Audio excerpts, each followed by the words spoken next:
দক্ষিণ দিনাজপুর কৃষি ভিত্তিক জেলা। মুখ্যমন্ত্রীর উদ্যোগে 2014 সালে জেলার তপন ব্লকে কৃষি বিশ্ববিদ্যালয় চালু হয়। তবে স্বল্প পরিসর ও পরিকাঠামোর অভাবে বিশ্ববিদ্যালয় ক্যাম্পাস সরিয়ে নিয়ে যাওয়া হয় মাঝিয়ান কৃষি বিজ্ঞান কেন্দ্রে। নতুন বিল্ডিং সহ আলাদা হস্টেল তৈরি হওয়ায় খুশি ছাত্রছাত্রীরা।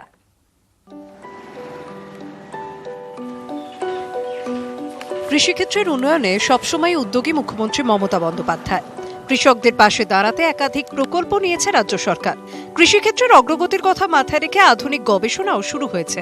দক্ষিণ দিনাজপুর কৃষি ভিত্তিক জেলা তরুণ তরুণীদের কৃষি বিষয়ে উন্নত শিক্ষা দিতে ও সামাজিক অর্থনৈতিক অগ্রগতির কথা মাথায় রেখে মুখ্যমন্ত্রীর উদ্যোগে তপনে পথ চলা শুরু করে কৃষি বিশ্ববিদ্যালয়। 2014 সালে উত্তরবঙ্গ বিশ্ববিদ্যালয়ের অধীনে এই বিশ্ববিদ্যালয়ের ক্যাম্পাসে পড়াশোনাও শুরু হয়। তবে স্বল্প পরিসর ও পরিকাঠামোর অভাব থাকায় পরে বিশ্ববিদ্যালয়ের ক্যাম্পাস সরিয়ে নিয়ে আসা হয় বালুরঘাটের মাঝিয়ানের কৃষি বিজ্ঞান কেন্দ্রে। এখানে ছাত্রছাত্রীরা পড়াশোনার সঙ্গে আধুনিক যন্ত্রের মাধ্যমে গবেষণাও করতে পারছেন।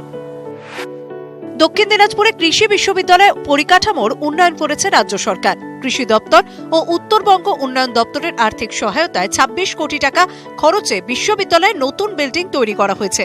এছাড়াও ছাত্র ও ছাত্রীদের জন্য আলাদা হস্টেল তৈরি হয়েছে। নতুন ভবনে শীঘ্রই পড়াশোনা শুরু হতে চলেছে।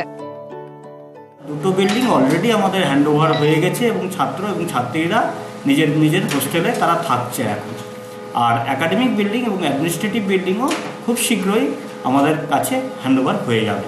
এখন টোটাল 4 বছরের ছাত্র রয়েছে 110 জন। রাজ্যের উদ্যোগে খুশি কৃষি বিশ্ববিদ্যালয় পড়ুয়া ও দক্ষিণ দিনাজপুরের বাসিন্দারাও।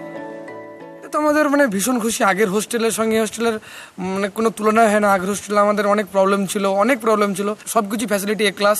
আমার মনে হয় না কোনো গভর্নমেন্ট হোস্টেলে হয়তো এত সুন্দর ফ্যাসিলিটি আছে। পার্শ্ববর্তী যে জেলাগুলো আছে তথা উত্তরবঙ্গের ছাত্রছাত্রীরা শিক্ষার্থীরা এর দ্বারা উপকৃত হবে। আর এর যে ফলাফলটা সেটা যদি সরাসরি তারা প্রয়োগ করতে পারে তাহলে পরে আমরা এই উদ্যোগটা একদম সার্থক হবে। রাজ্যের বিভিন্ন জায়গায় কৃষি নিয়ে গবেষণার সুফল পেয়েছেন কৃষকরা।